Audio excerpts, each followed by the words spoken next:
Hello everyone, welcome to Performance Stories. I'm John Mulcahy, Director of Sports Science Agency. I'm joined by my fellow director Alex Skelton and sports scientist Tom Brownlee. Tom works at Liverpool John Moores University but did his PhD with Liverpool Football Club and therefore is celebrating their recent title victory. Hi both, how you going? So I suppose, Tom, you're telling everyone that it was entirely down to your work at Liverpool that they've just won the league? Yeah, something like that. Those balls and cones didn't pick themselves up after the sessions, that's for sure. Tom, well, I don't really want to dwell on Liverpool's title success in this session. What I wanted to talk about was the drinks break that's been introduced in the Premier League. Tom, could you just give a quick overview of why they've done it, what you think the benefits are? Well, I think the primary reason is down to coronavirus, obviously. It's down to hygiene. I'm sure we've all seen on the TV where during stoppages of play, a player would go and grab any old water bottle, certainly not one that was their own. You might have even seen physios come on to treat players, and opposition players will just take a drink out of their kit bag and just have a swig just because no one really minded. Obviously, during these hyper hygiene days, that's not allowed. So at the referee's discretion now, we have one break around the middle of each half where all of the players are allowed to go to the sides and have a drink from a bottle which is pretty much handed to them, and it's their bottle. So it turned into a little bit of a timeout team talk as well. But yeah, primarily the reason is for hygiene, that's for sure. And from a sports science point of view, obviously being able to fuel players at a specific time during the game, do you think, well, first of all, what do you expect to be in those bottles? I mean, I think it depends on the exact composition. Largely, it would be water, some form of carbohydrate to provide energy, and some form of electrolytes. So we all know that when we sweat, we lose salt, and replenishment of that salt is quite important. Also, by combining salt into our water with the carbohydrate, we're more likely to absorb a greater amount of that carbohydrate, which provides us with energy. So at the lower level, they might all just be the same drink that provides those things to the players. Some clubs might use certain companies such as Precision Hydration or other bespoke companies where they might do sweat testing, and they might have different amounts of electrolytes in there or different types of salts in different ratios. And also players will be able to take on board different amounts of carbohydrate as well. So some players may have more, some players may have less in their drinks. And also there might be environmental factors to consider. So while the weather's really hot at the moment, there might be a greater amount of salt because we might be expecting the players to sweat less. So the short answer is salt and sugar. The longer answer is it depends. And you mentioned the weather. I remember the first time I saw drinks breaks was USA '94. Are there anyone else doing this kind of stuff since Project Restart has come back? Yeah, I mean, we see something else in La Liga and in some of the other European leagues. In La Liga, I think it's around the 30th and the 70th minute, again, sort of down to the referee's discretion. But I mean, it makes sense. It's the summer now. Normally the Premier League isn't running this late, and certainly in the UK it's pretty hot. And also there's that hygiene aspect to consider as well. And Alex, across to you, any kind of new innovation in sport, particularly in such a commercial sport, is normally followed by commercial partners jumping on it. Tom mentioned Precision Hydration. There are a number of nutrition and hydration partners across the Premier League. Do you see this as a big opportunity for those guys? Yeah, absolutely. It's a whole new opportunity to talk about your brand, and as we know, the hydration partnerships aren't a new thing. I mean, that probably the oldest hydration partner, and probably the most recognizable in the UK is Robinson's in Wimbledon, which has been going for 85 years. So, we know lemon barley water features next to the umpire's chair at Wimbledon, but this is a whole new audience, and it's every couple of days there's an opportunity for hydration partners or nutrition partners to get their brands on TV. So, Tom's mentioning of Precision Hydration and Wolves, so getting decent level of coverage with branded bottles and bottles that are specific to each player. Now, because it's Precision Hydration, Wolves have been doing that for quite some time because the contents of every bottle is specific to the individuals. But it's a new thing for some of the clubs, and it just provides the partners with a greater level of visibility for their product. And is that it for you? Do you think it's about visibility, or would you try and take it a couple of steps further?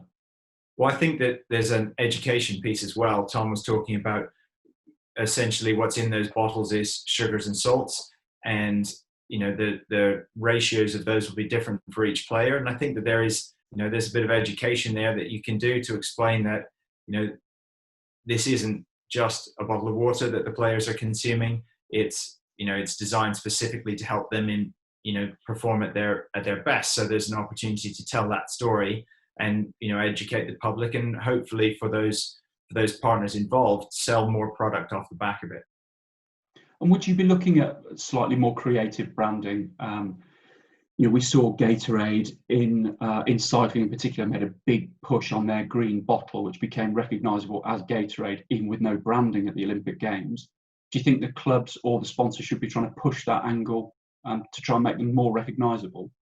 Yeah, I think that, they're not the only brand to have done that. Science and Sport did that when they did their yellow bottle in cycling as well.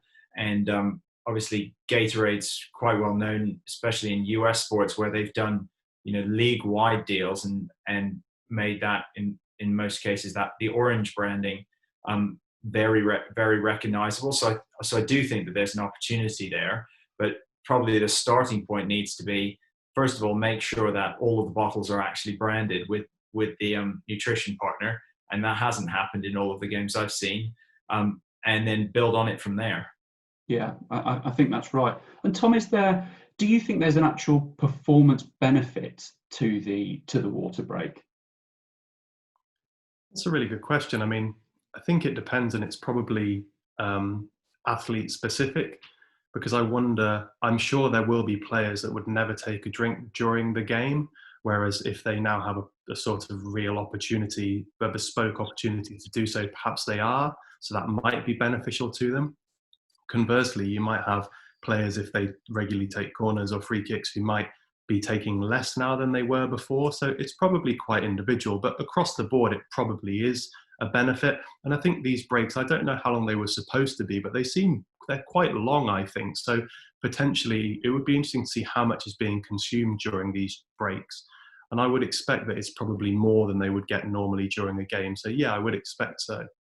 Yeah, from what I read, the original idea was they were going to last a minute. I actually looked at a couple of them over the last few days, and they've been lasting much longer. But they've been coincided with other kind of natural breaks in play. So some of them I looked at lasted up to 3 minutes.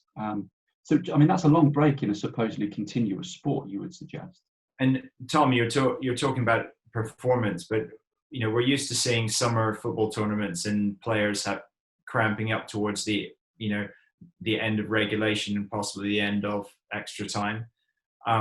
Do you think that we'll see that reduce in with the advent of the water break, or do you think it won't make any difference? It's a really good question. It's quite a challenging one to answer. No one really knows definitively what causes cramp for a start, but we do think that it's likely that dehydration and a loss of electrolytes probably plays a part, along with fatigue and a couple of other issues. So if we do think that water and electrolytes play a part, and fatigue, which might be influenced by the carbohydrate they're able to get hold of, then potentially it would be eased. But again, it's answered similarly to what John has said. Some people still might be taking on board less than they do normally the way they drink during a game. I suppose it does allow an opportunity for a bit more of a targeted approach by the sports science and nutrition staff, specifically if they're aware of people, because there are typically players in a team who you wish would drink more during a game.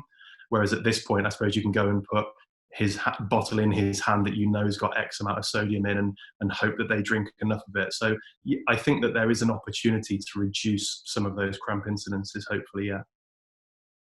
And Alex, back to you.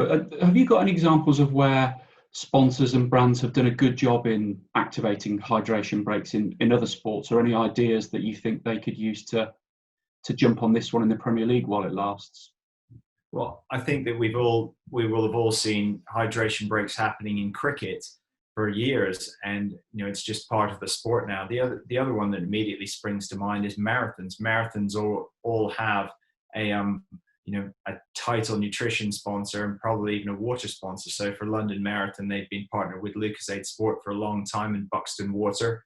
And, despite the elite runners having their own water bottles placed out for them throughout the course of the race, for the rest of the participants, they'll be being provided with Lucozade and Buxton Water throughout. So it's a great opportunity for those brands.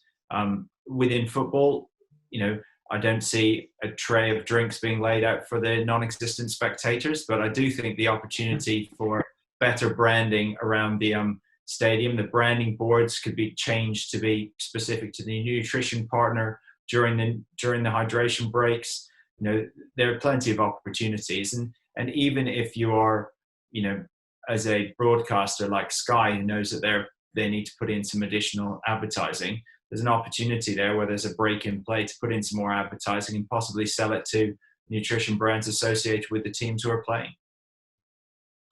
Thanks both. That was great as ever. If you'd like to know more about Sports Science Agency, just Google Sports Science Agency. Also, you can follow us on Twitter @SportsSci Agency, and hopefully we'll see you again soon.